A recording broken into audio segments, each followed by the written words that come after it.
Hello my dear students, today I will take the class on the subject of medical surgical nursing part 2, and today I will discuss about the rest part of the topic fracture. Okay, firstly I will discuss about the pharmacological management of fracture. Narcotics are administered initially. As healing started, oral analgesics, non-steroidal anti-inflammatory drugs can be given. This focus on relieving the pain. तो narcotics हम लोग administer कर सकते हैं जब healing start हो जाएगा fracture का, तब हम लोग non steroidal anti inflammatory drug oral analgesic बोल के वो दे सकते हैं, जिससे पेशेंट का पेन रिलीफ होगा. Next, antibiotic may be administered to client with open complex fracture to prevent infection. तो हम लोग एंटीबायोटिक भी दे सकते हैं ओपन और कॉम्प्लेक्स फ्रैक्चर में, क्योंकि ओपन और कॉम्प्लेक्स फ्रैक्चर में क्या होता है, ऊन जो है वो ओपन होता है और स्किन इंटैक्ट नहीं होता है. इसकी वजह से उसमें कॉन्टामिनेशन और बैक्टीरियल इन्फेक्शन होने का चांस ज़्यादा होता है. इसलिए हम लोग इन्फेक्शन को प्रिवेंट करने के लिए एंटीबायोटिक दे सकते हैं. Next, anticoagulant may be administered to prevent deep vein thrombosis. तो पेशेंट बहुत दिन से पेशेंट का कोई लिम्फ में होगा, लोअर लिम्फ में होगा, तो पेशेंट को लोअर लिम्फ हिप इसमें फ्रैक्चर होगा तो पेशेंट चल नहीं सकेगा, तो पेशेंट को बहुत दिन से बेड में रहना पड़ेगा, इमोबिलाइजेशन में रहना है, तो पेशेंट का क्या हो सकता है, डीप वेन थ्रोम्बोसिस हो सकता है, वेन में थ्रोम्बस फॉर्मेशन हो सकता है. जिसलिए हम लोग एंटीकोआगुलेंट थेरेपी देंगे. एंटीकोआगुलेंट थेरेपी देने से क्या होगा, थ्रोम्बस जो है, ब्लड क्लॉट जो है वो क्लियर हो जाएगा. ठीक है. Next, stool softener may be administered to decrease the risk of constipation. तो कॉन्स्टिपेशन प्रिवेंट करने के लिए हम लोग क्या देंगे पेशेंट को, स्टूल सॉफेनर. ओके, जिसकी वजह से पेशेंट का कॉन्स्टिपेशन नहीं होगा. ठीक है. Those are the pharmacological management. Now I will discuss about the main part, which is nursing management. First, nursing assessment. Following data should be collected through health history and physical examination. तो nursing assessment का जो assessment part, उसमें हम लोग क्या आता है, history taking and physical examination. History taking physical examination करने के बाद ही तो हम लोग असेसमेंट कर पाते हैं क्या क्या प्रॉब्लम है. Okay, first is the health history.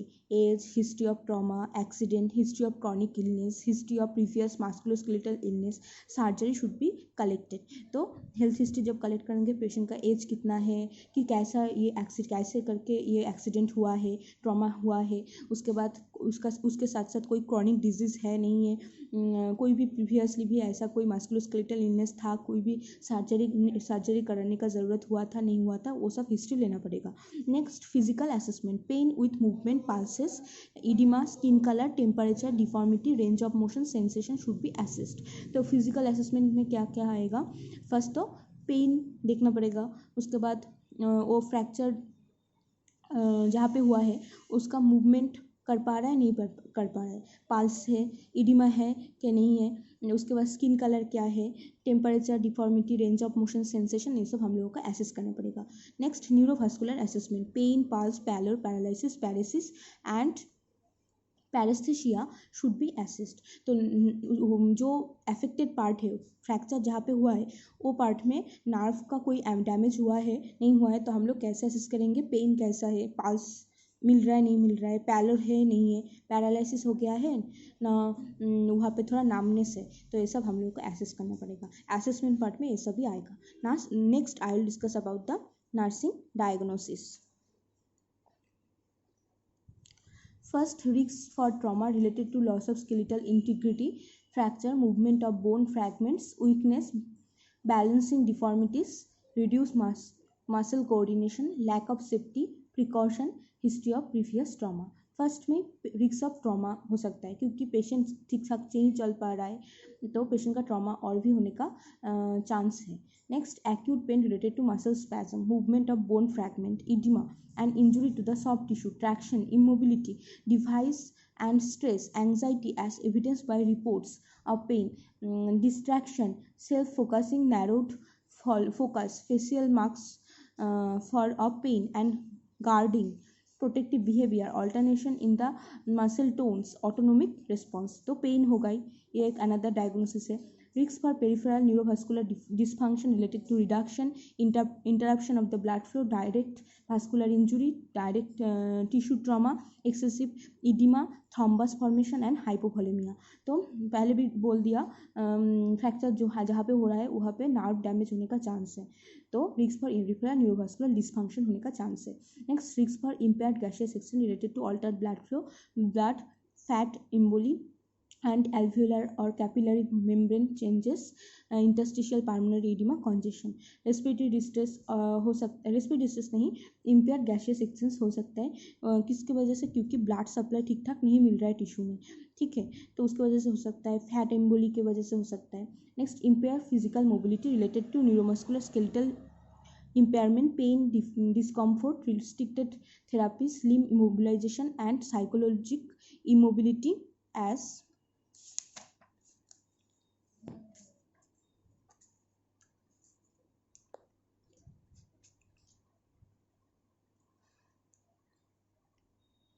evidenced by inability to move purposefully within the physical environment, imposed restriction, reluctance to attempt movement, limited range of motion and decreased muscle strength and control। तो इसमें क्या हुआ, यहाँ पे था empire physical mobility, तो किसी का फ्रैक्चर होगा तो इमोबिलाइजेशन तो करना ही है, तो उसके वजह से बहुत सारा प्रॉब्लम होगा।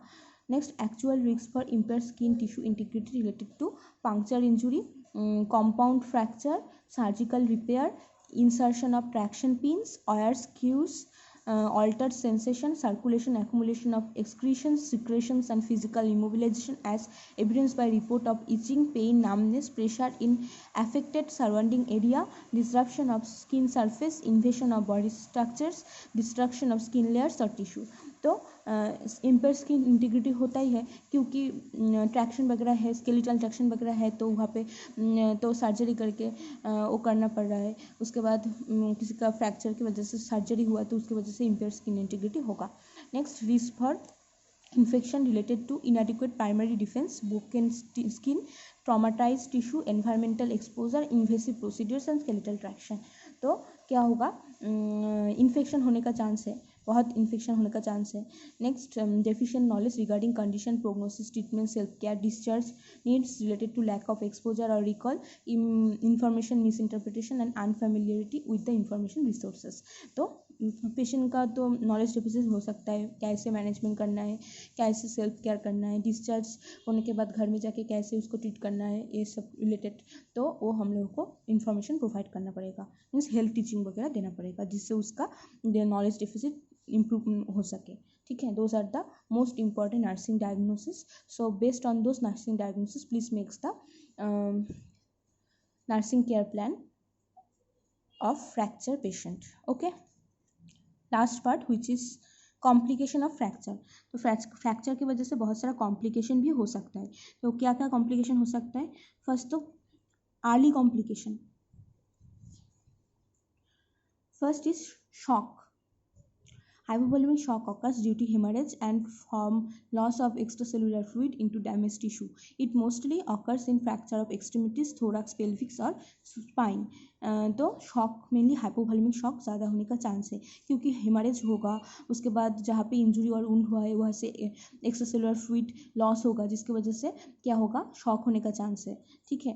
तो मेनली एक्सट्रीमिटीज, थोराक्स, पेल्विस, स्पाइन में फ्रैक्चर होगा तो उसमें ज़्यादा चांस है हाइपोवोलेमिक शॉक होने का।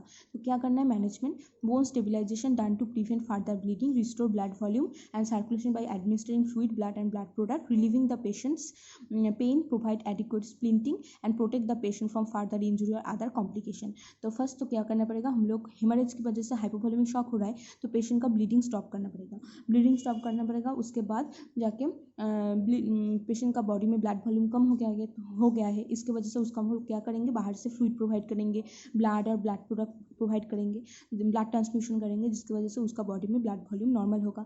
उसके बाद स्प्लिंट प्रोवाइड करना पड़ेगा जिसकी वजह से वो इमोबिलाइज, वो जो पार्ट में फ्रैक्चर हुआ है वहाँ पे इमोबिलाइज होगा। इमोबिलाइज नहीं होगा तो क्या होगा, मूवमेंट होने की वजह से वहाँ पे और भी नर्व डैमेज और ब्लड वेसल डैमेज हो सकता है, फर्दर कॉम्प्लिकेशन हो सकता है, पेन ज़्यादा हो सकता है, तो ये सब करना पड़ेगा। Next is the thromboembolic complication. Deep vein thrombosis and pulmonary embolism can develop in patients who can immobile due to prolonged rest and decreased mobility because of trauma and surgery. तो deep vein में when में thrombosis हो सकता है और पाल्मोनरी embolism हो सकता है. जो पेशेंट बहुत दिन से इमोबिलाइज रहता है, बेड रिडन रहता है, उन लोगों को ज़्यादा चांस है. और जिन लोगों का सर्जरी वगैरह हुआ है तो लोग तो मूव नहीं कर पाएगा. ऐसा कंडीशन में उन लोगों को डीप वेन थ्रोम्बोसिस और पाल्मोनरी एम्बोलिज्म होने का चांस ज़्यादा है. Thromboembolic complication are the most common problem of the lower extremity surgery or trauma and the most fatal complication of musculoskeletal surgery. तो ये musculoskeletal surgery का most common complication है. और जिन लोगों का लोअर एक्सट्रीमिटी में फ्रैक्चर होता है और ट्रॉमा होता है जिसकी वजह से सर्जरी कराना पड़ता है, उन लोगों का भी कॉम्प्लिकेशन में थ्रोम्बोएम्बोलिटिक कॉम्प्लिकेशन आता है. ठीक है. तो swelling, leg pain and tenderness और cramping are main manifestation of the DVT. तो वेन में थ्रोम्बोसिस हो गया है, डीप वेन में थ्रोम्बोसिस हो गया है, तो हम लोग कैसे पता चलेगा? वहाँ पे स्वेलिंग हो जाएगा वेन में, लेग में पेन होगा, टेंडरनेस होगा, क्रैम्पिंग पेन होगा. ओके. तो ये है thromboembolic complication. Next is the fat embolism syndrome. Fat embolism syndrome is another serious complication in which small fat globules are released from yellow bone marrow into the bloodstream. तो ये में इसमें क्या होता है? फैट एम्बोलिज्म सिंड्रोम में जो bone marrow है वहाँ से क्या होता है? येलो कलर का फैट ग्लोब्यूल्स निकाल के ब्लड स्ट्रीम में चला जाता है. The globules then travel to the lung field causing respiratory distress. तो ग्लोब्यूल्स ब्लड के थ्रू कहाँ पे जाएगा? लंग में चला सकता है, जिसकी वजह से रेस्पिरेटरी डिस्ट्रेस होगा. फैट एम्बोली में develop after fracture of long bones और pelvic bone. Mainly long bone और पेल्विक बोन में फ्रैक्चर होगा तो फैट एम्बोली सिंड्रोम हो सकता है. Fat globules emboli occlude small blood vessels that supply lung, brain, kidney and other organ. तो fat emboli क्या करेगा? जो स्मॉल ब्लड वेसल है, जो मेनली लंग, ब्रेन, किडनी और अदर ऑर्गन में ब्लड सप्लाई देता है, उसको ब्लड वेसल को क्या कर देगा? नैरो कर देगा, जिसकी वजह से वहाँ पे ठीक ठाक ब्लड सर्कुलेशन नहीं हो पाएगा. ठीक है. इसका मैनेजमेंट क्या है? If fat embolism is suspected, the following action should be taken. Immediate immobilization of fracture done by applying proper support by traction splint. Immediately immobilization जहाँ पे किया हुआ है उसको ऊपर proper support देके traction वगैरह splint वगैरह लगाना है. Promote oxygenation by administering oxygen at 2 liter per minute by nasal cannula. oxygenation करना पड़ेगा. Administer intravenous fluid as ordered to maintain fluid and electrolyte balance. fluid देना पड़ेगा जिससे क्या होगा? उसका body में fluid electrolyte balance maintain होगा. Place patient in high Fowler position and raise head of bed as tolerated by the patient. Patient को high Fowler position provide करना पड़ेगा. Maintain bed rest and keep movement of extremity to A minimum. Bed rest में रखना पड़ेगा और उसका movement minimum करना है. Prepare patient for x ray, chest x ray examination और लंग स्कैन. तो चेस्ट एक्सरे करा सकते हैं और लंग स्कैन करा सकते हैं, जिससे हम लोग कहाँ पे उसका ब्लड वेसल में फैट एम्बोली फॉर्मेशन हुआ है वो देख सकते हैं. Prepare patient to for arterial blood gas analysis और determination. ABG arterial blood gas determination. तो हम लोग पेशेंट को ABG टेस्ट कराएंगे, जिससे हम लोगों को पता चलेगा आर्टरी का ब्लड में ऑक्सीजन सैचुरेशन कितना है. Next, administer corticosteroids as order to treat lung inflammation. Lung में कोई इन्फ्लेमेशन होगा तो उसको ट्रीट करने के लिए हम लोग कॉर्टिकोस्टेरॉइड दे सकते हैं. Vasopressor administered IV to treat hypotension, shock और इंटरस्टिशियल लंग इडिमा. तो hypotension, shock, interstitial lung edema को ट्रीट करने के लिए IV वैसोप्रेसर मेडिसिन हम लोग दे सकते हैं. Administered morphine, midazolam for pain management while on ventilator. Patient का पेन रिलीज करने के लिए हम लोग क्या कर सकते हैं? मॉर्फिन, मिडाजोलम ये सब एडमिनिस्टर कर सकते हैं. Provide emotional support and calm environment. तो पेशेंट को इमोशनल सपोर्ट देना है और काम एनवायरनमेंट प्रोवाइड करना है. Those are the most common type of complication which is occur due to fracture. Okay, this is all about the topic fracture. Please watch this video and make the note from here. Thank you for watching.